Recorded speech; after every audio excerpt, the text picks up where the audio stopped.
우리 다 함께 성경 봉독 드립니다. 요한일서 5장 9절에서부터 12절까지 말씀 합독 드리겠습니다. 읽겠습니다. 만일 우리가 사람들의 증언을 받을진대 하나님의 증거는 더욱 크도다. 하나님의 증거는 이것이니 그의 아들에 대하여 증언하신 것이니라. 하나님의 아들을 믿는 자는 자기 안에 증거가 있고 하나님을 믿지 아니하는 자는 하나님을 거짓말하는 자로 만드나니 이는 하나님께서 그 아들에 대하여 증언하신 증거를 믿지 아니하였습니다. 또 증거는 이것이니 하나님이 우리에게 영생을 주신 것과 이 생명이 그의 아들 안에 있는 그것이니라. 아들이 있는 자에게는 생명이 있고 하나님의 아들이 없는 자에게는 생명이 없느니라. 아멘. 하나님을 믿는 크리스찬들뿐 아니라 불신자들도 지금 이 시대를 말세다, 종말의 때라고 그렇게 말들을 하고 있습니다. 이 말은 너무나도 성경적인 말입니다. 요한계시록의 말씀에는 이 마지막 종말의 때에는 지구의 전쟁과 기근과 기후변화와 그리고 전염병 등으로 인해서 많은 인구들이 죽임을 당하게 될 것이라고 분명하게 그렇게 기록을 하고 있습니다. 이 종말의 때에 사람들에게 엄청난 두려움과 불안의 정상으로 말미암아서 정신적인 질환들도 지금 엄청나게 증가를 하고 있습니다. 사람들이 왜 이 말세지말에 두려움과 불안 증세를 더 많이 느끼는 것일까? 그것은 죽음의 영입니다. 사탄이 자기의 끝이 얼마 남지 않았다는 것을 알기 때문에 이 사람들의 생각과 마음에 죽음이라는 두려움과 공포심을 더 깊숙하게 심고 있기 때문입니다. 이 땅의 모든 인생들 누구라도 지나칠 수 없는, 누구라도 전부 맞이해야 할 주어진 운명, 풀어야 할 숙제가 있는데 그 숙제는 무엇이냐면 죽음의 문제라는 거예요. 내가 이 땅에서 죽음을 맞이했다. 그 이후에 나는 어디로 갈 것인가? 이 문제를 해결받지 못하면 종말의 때에 살아가는 인생들, 마귀로부터 오는 엄청난 두려움에 사로잡히게 될 것입니다. 점점점 더 저 사람 안에 있는 두려움과 공포심, 원수 마귀가 자기의 때가 얼마 남지 않았다는 것을 알기 때문에 더 심는다는 거예요. 사람들이 이런 영적인 일들을 알고 있든지 모르든지 상관없이 인간 안에는 본능적으로 죽음으로부터 오는 이 두려움에 사로잡힐 수밖에 없는 것입니다. 차이는 있겠지만은 모든 인간들 안에는 죽음에 대한 문제로 인해서 두려움에 잡히며 살 수밖에 없다는 것이 여러분 이 죽음으로 오는 공포라는 거예요. 이 죽음의 문제가 말끔하게 해결이 되어지면 인생에서 뭔지 몰랐던 두려움들이 풀어지면서 진정한 평강과 여러분 기쁨을 맞이하게 되는 것입니다.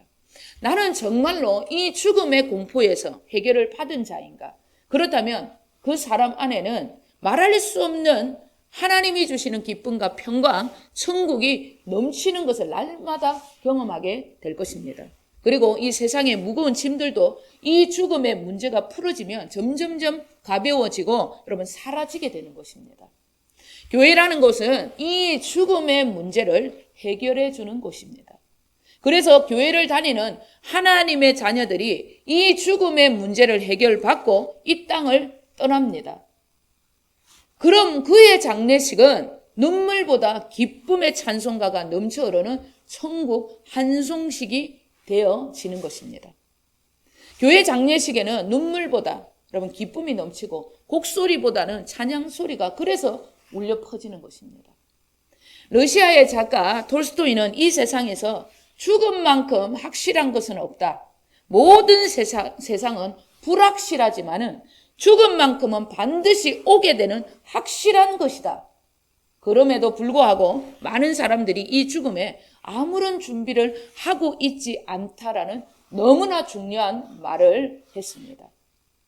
옛날부터 많은 사람들은 이 죽음의 문제를 알고 해결받고 싶어 했다는 거. 그것은 여러분 말하지 않아도 다는 거예요. 공자의 제자들도 그리고 불교 서적에 나오는 붓다의 제자들도 이 죽음의 문제를 해결하고자 엄청나게 고뇌를 하고 연구들을 많이 했습니다. 그러나 돌을 그렇게 많이 닦고 연구를 많이 하고 공부를 많이 한 사람들의 한결같은 말이 이랬다는 거예요. 특히 불교 서적에 나오는 불교의 창시자 이 붓다의 제자들이 붓다에게 와서 스승님, 어떻게 이 죽음의 문제를 해결받을 수 있습니까? 이것을 좀 해결해 주십시오. 그렇게 질문을 했다고 합니다.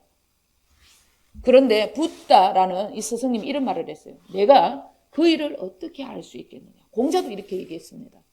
나는 신이 아니다. 나는 너희들의 구원자가 아니다. 나도 너희들처럼 똑같이 진리를 쫓아 살아가는 구원자가 아니라 구도자일 뿐이다. 너희들 스스로 부처가 되어라. 이런 말을 했어요. 부처가 되어라 이 말은 스스로 깨달으라. 스스로 깨달아서 눈을 떠라 이런 말이에요. 인간은 아무리 돌을 닦아도 구도자일 뿐이지 구원자가 될 수 없다는 것을 알았던 불교의 창시자가 바로 붓다라는 사람이었다는 거예요. 이 정도 깨달았다. 정말 훌륭하신 분이에요. 불교 서적을 공부한 스님들 그리고 불교 신자들 붓다의 이런 가르침을 정확하게 알았다면 불교에는 구원이 없음을 깨달았을 것입니다. 불쌍해요. 깨달았다면 기독교로 개종을 해야 합니다. 너무나 안타깝죠. 여러분 죽음은 누구에게나 다 찾아옵니다. 오래 살려고 여러분 운동을 하고 좋은 것을 먹고 좋은 음식을 먹고 좋은 약을 먹어도 누구라도 이 죽음은 피해갈 수 없는 누구에게나 다 오게 되는 확실한 여러분 문제, 눈에 보일 만큼 분명한 이 문제가 죽음이라는 거예요. 교회라는 공동체는 이 죽음의 문제를 해결해 주기 위해 구원자입니다. 이 예수 그리스도의 피값으로 세워진 영원한 생명을 주는 천국을 주는 곳이라는 것을 기억하셔야 합니다. 인간은 누구라도 영원히 사는 이 영생을 얻기 위해 여러분 교회가 세워진 목적을 알고 이 영생을 주시는 예수 그리스도를 받아들이는 선택을 인간들은 누구라도 다 해야 한다는 거. 예, 그것을 여러분 우리는 기억하고 전해야 하는 것입니다. 이 선택을 하시고 이 예수님을 믿는 삶에 내 전부를 걸고 살아가는 자가 되셔야 합니다. 그러면 인생 어떻게 됩니까? 완전히 달라져요. 구원자 되시는 예수님께 내 전부를 걸지 않기 때문에 걸지 않고 교회를 다니기 때문에 어정쩡하게 인생이 살아가지는 거예요. 이 예수님께 내 인생을 전부 여러분 걸어보세요. 그러면 그 주님께서 내 인생을 여러분 정말로 새롭게 변화시켜 줍니다. 내 인생 역전 인생 되게 해주신다는 겁니다. 죽음의 문제를 해결받은 하나님의 자녀들도 이 죽음의 영, 사탄의 공격으로부터 언제라도 자유케 되기 위해서는 반드시 하나님의 말씀이죠. 이 성경의 진리를 듣고 순종하는 삶을 언제나 항상 여러분 그렇게 살아가셔야 합니다.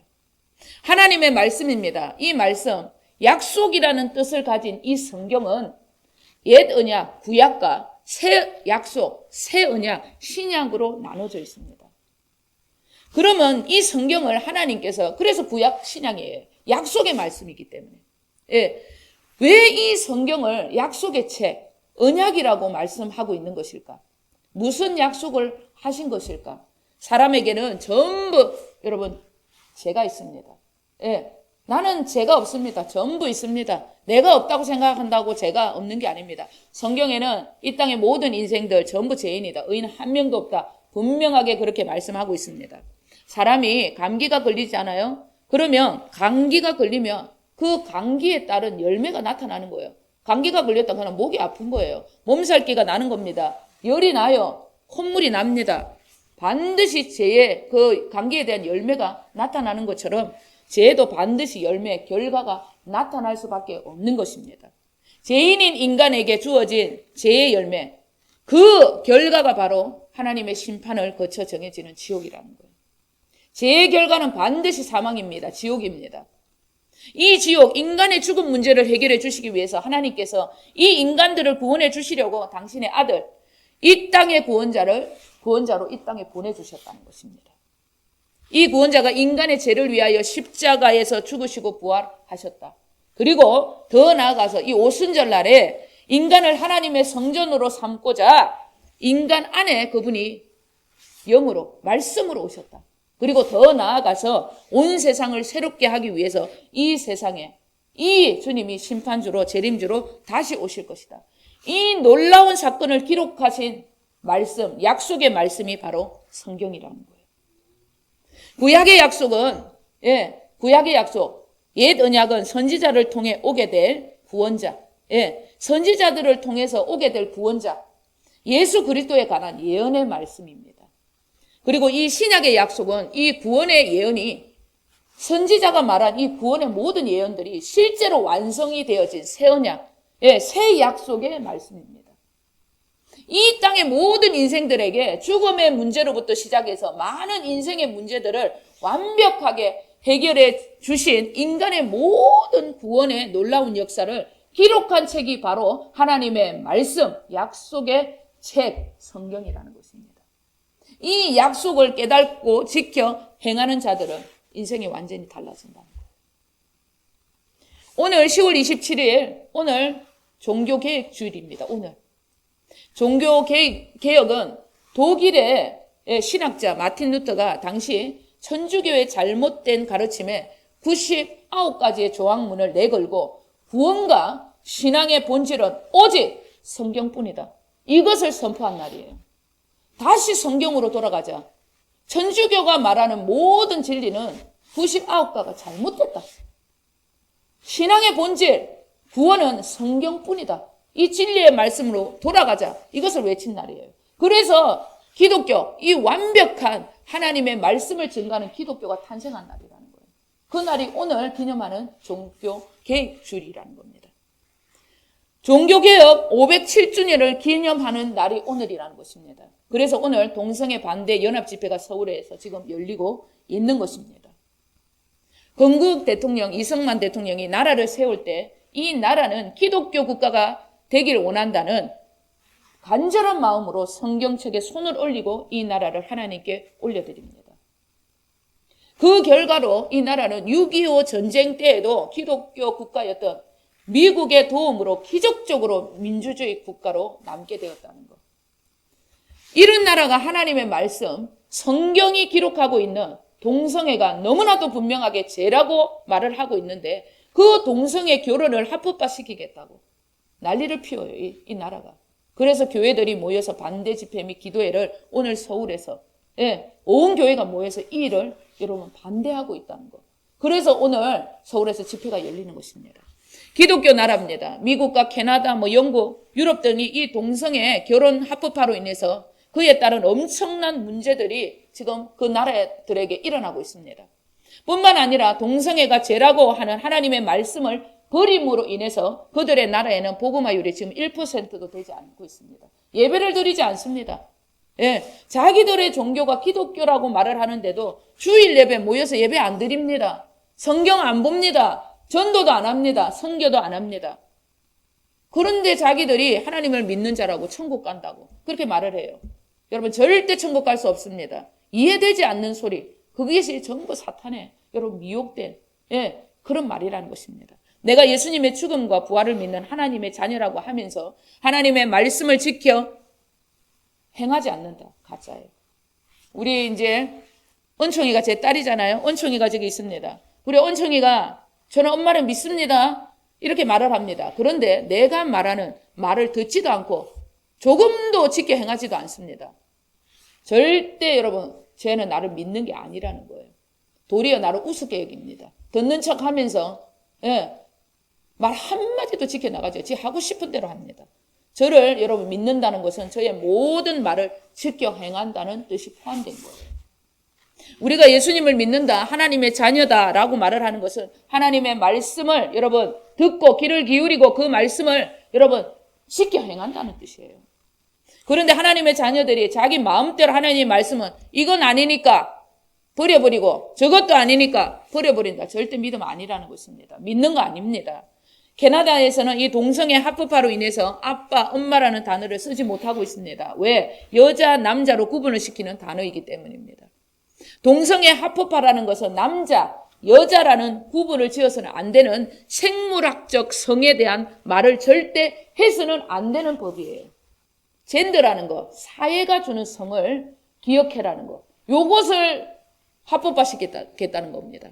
캐나다에서는 아들이 제가 남자예요, 여자예요? 그런 질문을 하잖아요. 너는 남자야. 너는 생물학적으로 남자야. 너는 흔들려서는 안 돼. 그런 말을 하잖아요. 그러면 부모로부터 격리를 시킨다고 합니다. 아이들의 성에도 자유가 있다는 거예요. 지가 선택할 수 있다는 거예요. 남자가 될 수 있고 여자가 될 수 있다는 거예요. 부모라고 그런 말을 해서는 안 된다는 것입니다. 이런 것이 동성애 결혼 합법화, 차별금지법 합법화라는 거예요. 이것을 지금 통과시키려고 한다는 겁니다. 무슨 이상하고 더러운 법, 이런 법이 어디 있습니까? 이해가 되지 않아. 왜? 사탄이 하는 것이기 때문에. 절대 여러분 바른 인성을 가진 인간들이 이해를 못하는 거예요. 왜 이런 법안을 통과시키려고 하는지 참 생각을 해도 이해가 안 돼요. 그래서 교회가 하나가 되어서 이 법안을 막기 위해서 지금 앞장서고 있는 거예요. 목숨을 걸고 있는 거예요. 창조자 하나님께서 인간을 여자와 남자로 분명하게 지으셨습니다. 생물학적 성에 대한 흔들림은 내가 남자인지 여자인지 이것을 모르게 되면 원수마귀가 이 인간의 정신을 장악해서 절대적으로 이 인간을 미혹합니다. 정체성을 혼란케 하는 거예요. 캐나다는 이 동성애를 합법화시키고 아이들이 수시로 남자, 여자라는 정체성을 바꿔도 된다는 그 법안을 통과하고 난 뒤부터 30세 미만입니다. 청소년, 청년들이 자살률이 30% 40% 증가합니다. 얼마나 무서운 건지 몰라요. 인간을 죽이기 위한 원수 마귀의 법안이라는 분명하고 명확한 답이라는 거예요. 우리 다 함께 창세기 1장 27절 하나님께서 우리에게 어떤 말씀을 하셨는지 기억을 하셔야 합니다. 읽겠습니다. 하나님이 자기 형상 곧 하나님의 형상대로 사람을 창조하시되 남자와 여자를 창조하시고 아멘. 동성애 결혼을 합법화하려는 것은 하나님의 창조 질서를 무시하고 이 땅의 교회들을 무시하는 분명한 사탄의 짓이라는 것을 기억하셔야 합니다. 사람의 하는 일이 아닙니다. 그 배우가 전부 여러분 원수마귀 사탄의 짓이라는 것입니다. 이 사탄이 사람들을 등에 업고 왜 이렇게 동성애를 합법화시키려고 하는 것입니까? 사탄이 사람들을 등에 업고 왜 이렇게 동성애를 합법화시키려고 온 나라를 지금 뒤집고 있는 것일까? 다른 거 아닙니다. 예, 이 땅의 교회들을 없애기 위한 철저한 사탄의 계략이라는 것입니다. 이것은 동성애를 합법화시키겠다는 것은 교회를 없애기 위한 사탄의 계략이라는 것입니다. 교회들은 성경을 가르쳐야 합니다. 그중에서 동성애는 분명한 죄라고. 그런데 이 동성애 결혼 합법화 법안이 통과가 된다. 미국과 캐나다, 유럽의 목사님들이 동성애가 죄라고 말을 하잖아요. 그럼 벌금 내야 됩니다. 더 들어가면 누가 신고를 하잖아요. 벌금을 내거나 더 들어가면 연금을 전부 여러분 받을 수가 없게 된다는 것입니다. 그러니까 먹고 사는 게 힘들고 믿음도 없는데 먹고 사는 것도 다 뺏어버리니까 말을 할 수가 없는 거예요. 나설 수가 없는 것입니다. 만일 우리나라에서 이 법이 통과가 됩니다. 그러면 제가 이 강대상에서 동성애가 죄라고 이렇게 외칩니다. 그러면 누가 듣고 와서 저를 신고를 해요. 신고를 합니다. 그러면 벌금이 500만 원이 나온다 이렇게 칩시다. 그러면 10명이 저를 신고를 해요. 그러면 저는 5천만 원 벌금을 내야 돼요. 우리 교회 5천만 원 월 안 나오잖아요. 저도 여러분 5천만 원 못 법니다. 그럼 교회가 바닥이 나겠죠, 재정이. 그러면 월세 못 내겠죠, 전기세 못 내겠죠. 뭐야, 교회 문 닫아라는 얘기예요. 그래서 법을 통과를 시키려고 하는 것입니다. 이렇게 교회를 문 닫게 하는 법안이 여러분 동성애 차별금지법 법안을 통과합니다. 교회가 문을 닫으면 죽어가는 영혼들의 구원, 천국의 길이 전부 막히는 것입니다. 이걸 사탄이 노리는 거예요. 하나님이 창세전부터 6,000년 동안 하나님께서 여기까지 온 이 모든 구원의 역사를 하루아침에 없애기 위해 발악이 이 동성애 합법화 차별금지법 여러분 합법화시키는 이 법안이라는 것입니다. 무서운 거예요. 우리 9절 다 함께 읽겠습니다. 만일 우리가 하나님의 증언을 받을진대 하나님의 증거는 더욱 커도다. 하나님의 증거는 이것이니 그의 아들에 대하여 증언하신 것이니라. 아멘. 교회가 세워진 목적은 절대적으로 하나님의 아들이신 예수 그리스도를 증거하기 위함이라는 거예요. 그 아들은 죽을 수밖에 없었던 인간들, 그들의 죽음의 문제, 인생의 모든 문제를 해결해 주시고자 이 땅에 인간의 몸을 입고 오셔서 인간의 모든 죄를 전부 지시고 십자가 그 죄의 형틀에서 물과 피를 쏟으시고 죽으셨습니다. 그리고 인간에게 새 생명, 그리스도의 생명을 주시고자 3일 만에 그 주님은 부활하셨어요. 부활의 영광으로 오신 그 주님을 내가 믿고 그 주님을 내 안에 부활의 주님을 모시게 되면 나도 영원히 사는 부활의 인생이 되는 거예요. 네.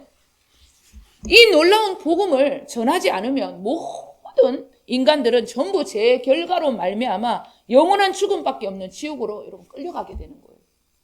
이 구원을 전하는 곳이 바로 교회입니다. 이 교회가 없으면 인간들 전부 지옥으로 가게 되는 것입니다. 교회가 얼마나 중요한 곳인지 우리는 반드시 이것을 기억하고 명심해야 합니다. 여기 와서 여러분이 하나님의 약속의 이 말씀, 구원자로 오신 하나님의 아들, 그 예수 그리스도, 이 구원의 말씀, 이 복음의 말씀을 듣는 것은 얼마나 중요한 것인지. 이 땅의 음식은 썩어 없어질 거지만 영원히 썩지 아니하는 하나님이 영원히 살아계신 그 말씀을 먹는 것이 내 안에 계신 그 부활의 주님과 함께 영원히 사는 인생이 되어 다음 세상을 준비하는 것이에요. 예. 이 차별금지법, 이 법안을 통과하는 것은 이 교회를 없애기 위한 거예요. 이 말씀을 여러분 전하지 못하게 하는 것입니다. 우리 12절 다 함께 읽겠습니다. 아들이 있는 자에게는 생명이 있고 하나님의 아들이 없는 자에게는 생명이 없느니라. 아멘. 하나님의 아들, 부활의 주님, 구원자 예수님이 지금 내 안에 계십니까?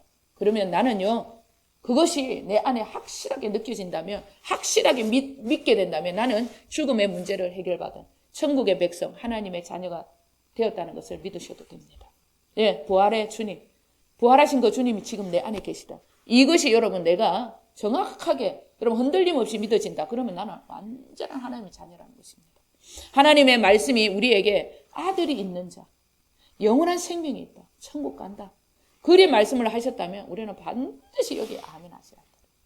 예, 나는 못 믿겠다. 이해가 안 된다. 하나님의 말씀을 인간의 머리로 여러분 이렇게 이해하려는 것이 여러분 어리석은 거예요. 미련한 것입니다. 보이는 이 세계는 보이지 않는 세계에 의해서 돌아가고 있다는 것을 믿으셔야 합니다. 보이는 이 세계는 보이지 아니하는 여러분 이 세계에 의해서 만들어지고 이 세계에 의해서 움직이고 있다는 거예요. 보이는 것이 전부인 줄 알고 살아가는 자는 정말로 어리석은 자입니다. 특히 하나님을 믿는다고 하는 사람들, 크리스찬들이 이 보이는 세계, 물질 세계만을 위해서 살아간다. 진짜 어리석은 사람이라는 겁니다. 믿음의 세계, 하나님의 나라에 속한 자들은 언제라도 보이지 아니하는 하나님, 그분의 말씀만을 위해 살아가야 하는 존재라는 것을 반드시 여러분 기억을 하셔야 합니다. 보이는 세상, 보이는 사람들이 나를 괴롭히고 보이는 세상이 나를 두렵게 해도 보이지 않는 하나님, 그분의 말씀이 나에게 사랑하라, 이해하라, 감사하라, 용서하라, 염려하지 마라, 두려워하지 마라 그렇게 말씀을 여러분 하셨다면 아멘 하시고 그 말씀에 내가 삶이 힘들어도 주여 하고 순종을 반드시 여러분 하셔야 한다는 것입니다. 하나님 아버지는 당신의 말씀에 순종하는 대로 당신의 약속에 따른 능력을 우리에게 이렇게 여러분 나타내십니다. 나는 너를 보호해주고 있다. 나는 너를 지금 호위해주고 있다. 분명한 그 증거를 우리에게 나타내신다고 약속을 해주셨습니다. 신명기 32장 9절 10절 우리 다 함께 읽겠습니다. 여호와의 분깃은 자기 백성이라 야곱은 그가 택하신 기업이로다. 여호와께서 그를 항무지에서 짐승이 부르짖는 강야에서 만나시고 호위하시며 보호하시며 자기의 눈동자같이 지키셨도다. 아멘. 야곱의 기업은 12아들 12지파 이스라엘 백성들 믿는 하나님의 백성들을 가리키는 것입니다. 하나님께서는 당신의 자녀들이 힘들어도 세상이 여러분 어렵고 두려워도 당신의 법 말씀대로 순종하며 살아갈 때 그들이 어디에 있든지 무엇을 하든지 당신의 능력으로 우리를 호위해 주시고 보호해 주시고 당신의 눈동자처럼 당신을 지켜주신다고 그렇게 약속을 하셨습니다. 언제까지 이렇게 살아가면 천대까지 네 자손도 그렇게 해주신다고 분명하게 약속을 하셨다는 것입니다. 우리가 두려워해야 할 것은 보이는 세상과 사람이 아닙니다. 말씀대로 살지 않는 내 모습 그것을 정말 두려워해야 한다는 것을 기억하셔야 합니다. 내가 어떤 일이 있더라도 하나님의 말씀뿐인 삶을 산다. 그 삶이 내 삶의 전부이고 우선이 되어 살아간다. 그러면 하나님께서도 내가 당신의 전부라는 것을 내가 너를 이렇게 보호하고 기억하고 너는 나의 전부라는 것을 반드시 나타내 주신다는 것입니다. 너는 머리가 되어 살게 될 것이다. 그 말씀을 이루어 주신다는 것입니다. 마지막 본문 10절 우리 다 함께 읽겠습니다. 하나님의 아들을 믿는 자는 자기 안에 증거가 있고 하나님을 믿지 아니하는 자는 하나님을 거짓말하는 자로 만드나니 이는 하나님께서 그 아들에 대하여 증언하신 증거를 믿지 아니하였습니다. 아멘. 우리는 하나님의 아들을 통해 주어지는 분명한 증거, 하나님은 절대 거짓말하지 않는 분이시다는 그 증거를 보여주는 영광의 도구들이 되셔야 하는 것입니다. 그러기 위해서는 우리는 언제라도 하나님의 말씀으로 내 삶에 전부를 걸고 그 말씀이 우선이 되어 살아가는 그 순종의 삶을 반드시 여러분 살아내셔야 하는 것입니다. 우리는 그 말씀을 순종할 수 있도록, 여러분 말씀을 지켜 행할 수 있도록 복음, 놀라운 그 복음의 역사, 예수 안에 있는 생명의 성령의 법이 무엇인지 주님은 우리에게 그 법을 여러분 깨닫게 하셨고 그 법을 우리 안에 주셨다는 것을 기억을 하셔야 하는 것입니다. 하나님의 말씀을 증언하며 살아가시는 이 시대에 복음의 산 증인이 되시길 우리 주 예수 그리스도 이름으로 간절히 축원을 드립니다. 아멘. 기도하겠습니다. 하나님 아버지,